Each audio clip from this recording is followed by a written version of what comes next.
Yo, what up gang? It's your boy Luna. Today, samahan nyo ako. Luto ulit tayo. Let's go. So yun, pakinabangan natin tong natirang bangus.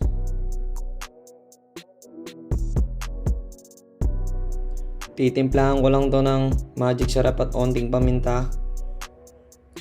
Then set aside natin yan. Then maghihiwa tayo ngayon ng bawang at sibuyas.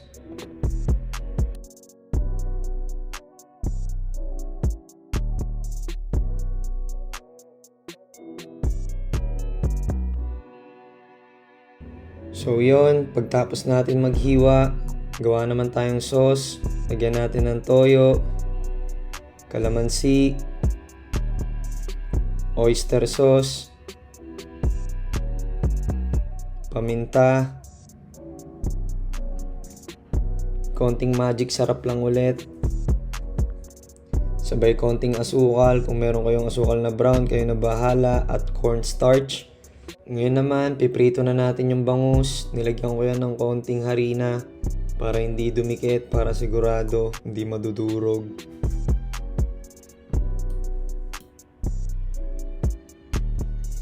Kapag golden brown na siya, pwede na natin siya set aside. Gigisa natin yung bawang sibuyas ay isang mantika. Yan. Kita nyo naman, pag okay na yung bawang sibuyas natin, pwede na natin lagay yung mga bangus.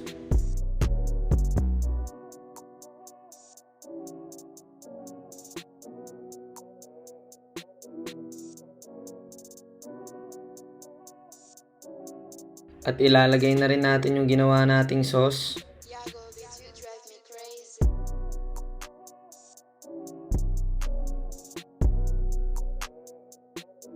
Tapos hayaan lang muna natin siya kumulo.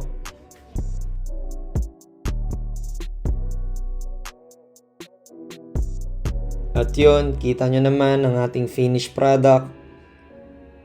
Instant bangus steak. Sheesh!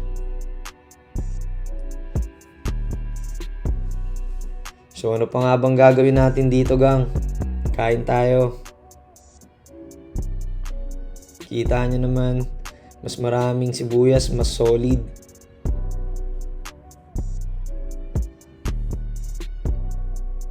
Syempre, target natin dyan lagi yung taba.